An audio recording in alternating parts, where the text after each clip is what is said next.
tal? Mi nombre es Fabiana Aguirre, soy la profesora de Lengua y Literatura 3 y en este momento voy a estar desarrollando los contenidos de la unidad didáctica número 1, que recibe el nombre del texto y las oraciones.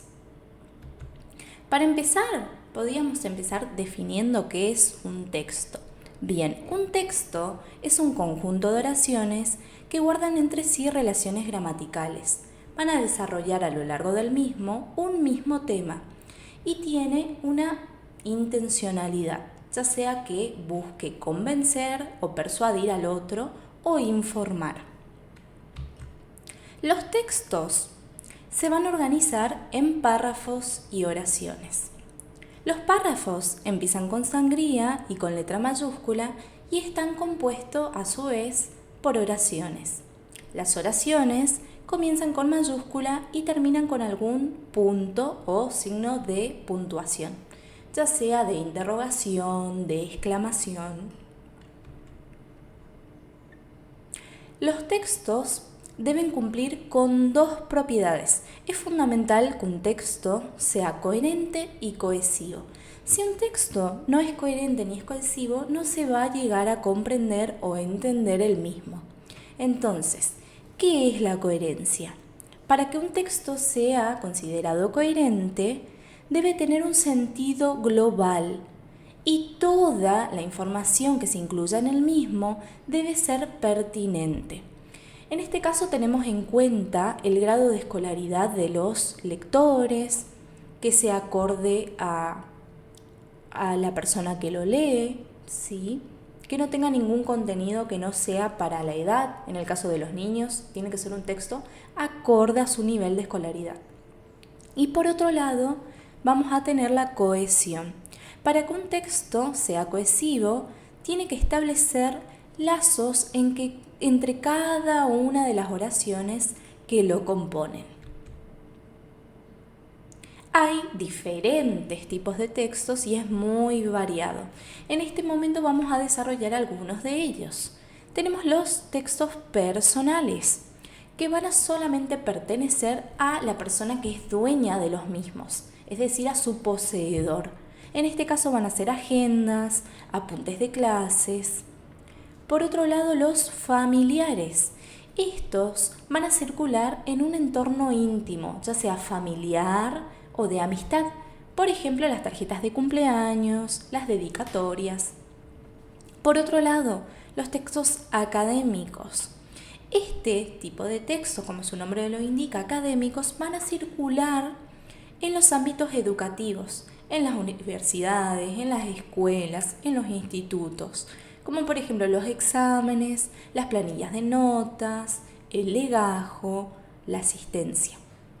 Los laborales son aquellos que van a circular en el mundo del trabajo, por ejemplo los contratos, los reglamentos, el currículum.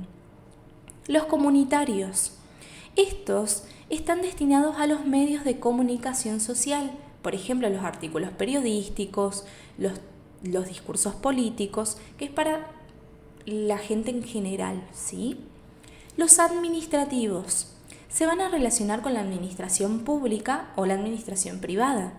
Los comercios, las asociaciones profesionales, por ejemplo, una solicitud de ingreso o los reglamentos. También los textos se van a agrupar según su trama. No todos los textos tienen la misma trama. Hay algunos que corresponden al ámbito de la narrativa, donde nos relatan una historia con una situación inicial, un conflicto y un desenlace. Por ejemplo, en los cuentos es muy común esta trama, en los cuentos, en las leyendas, en los mitos. La trama descriptiva va a expresar las características de una persona, de un objeto o de un lugar. La trama explicativa va a brindar información sobre algo en específico. La trama dialogal nos va a presentar una conversación. Este tipo de texto también está presente en las obras de teatro. Y por último, la trama argumentativa. ¿Qué busca la trama argumentativa? Ya como argumentar es dar una opinión, va a intentar convencer ¿a quién? Al lector de una idea determinada. También los textos se van a dividir según la intención comunicativa. No todos los textos tienen la misma intención. Algunos, la intención o finalidad. Algunos van a buscar los textos informativos, informar al otro. Tienen la finalidad de transmitir información al destinatario. Puede ser información que el destinatario no conoce, le brinda conocimiento sobre un tema determinado. Después los persuasivos van a buscar convencer a alguien de una idea, convencer a un lector que termine pensando de la manera que yo quiero. Los prescriptivos van a pretender guiar la acción del destinatario. Un tipo de texto prescriptivo también pueden ser las recetas de cocina o que nos va diciendo los pasos a seguir para realizar, por ejemplo, un bizcochuelo.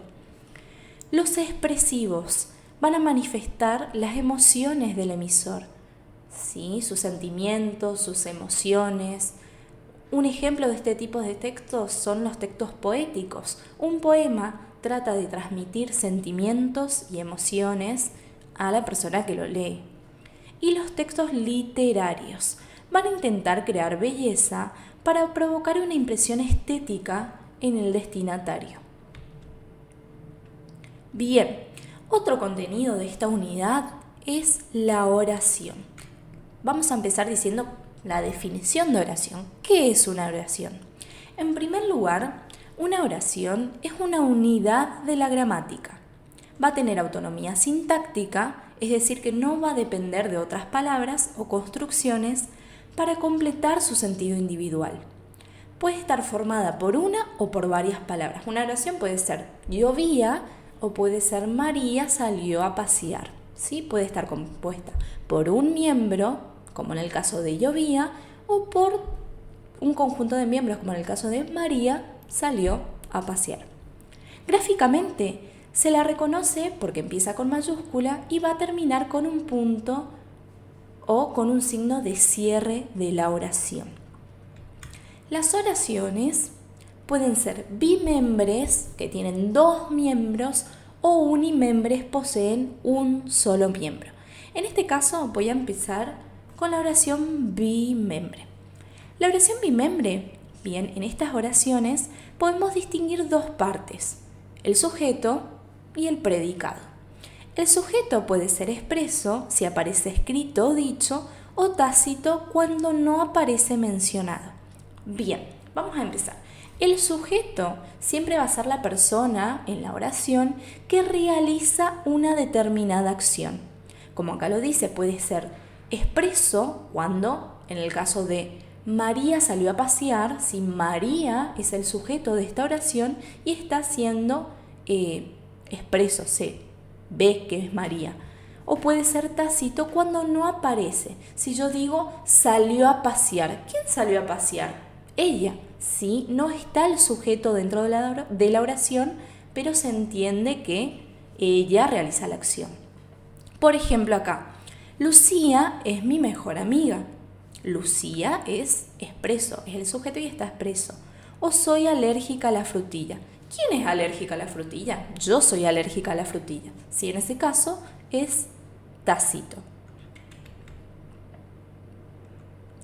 La oración bimembre con sujeto expreso puede ser simple si va a tener solo un núcleo o compuesto si tiene dos núcleos. Si tiene solo una persona que realiza la acción o si son dos personas las que realizan la misma. Por ejemplo, acá José juega al fútbol, es simple porque tiene solo un miembro, solo una persona juega al fútbol, que en este caso sería José. O Claudia y yo fuimos de compras. Acá hay dos personas que fueron de compras, Claudia y yo. También la oración bimembre tiene un predicado verbal que puede ser simple si tiene solo un verbo o puede ser compuesto si hay más de dos verbos o dos verbos. Por ejemplo, jugamos un partido, tiene solo un verbo que es el verbo jugar. O José corrió y pateó la pelota. En este caso José está realizando dos acciones, la de correr y la de patear la pelota. Entonces son dos verbos. y la oración unimembre es aquella que posee solo un miembro. No admite, en este caso, la división entre sujeto y predicado. Puede estar formada por construcciones que no tienen verbo. Tiene un núcleo, que puede ser un sustantivo, por ejemplo, tardes de música y juegos. Un adjetivo, tiernos como cachorros. Un adverbio, nunca olvidaré este viaje. O construcciones impersonales como había bombones en la alacena. Por último, nos vamos a encontrar con los signos de puntuación. Los signos de puntuación, sí, nos encontramos con el punto y seguido, el punto y aparte y el punto final. El punto seguido, sí, su función es la de separar las oraciones dentro de un mismo párrafo. Después de este punto, se sigue escribiendo dentro del mismo renglón, porque también yo sigo hablando de lo mismo, ¿sí? Por eso no separo con punto y aparte. El punto y aparte va a delimitar los párrafos de un texto. Después de este punto, se escribe en el renglón siguiente, se deja sangría y como empieza una nueva oración, también se va a escribir con la letra mayúscula.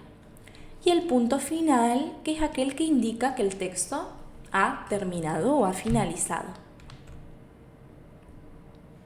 Tenemos los últimos signos de puntuación, tenemos la coma y el punto y coma. La coma siempre va a indicar una pausa breve. También va a separar los elementos de una enumeración, por ejemplo, compré arroz, fideos, salsas y jabón. Encierra aclaraciones, por ejemplo, el protagonista del cuento, Juan Diego, viajó a Roma.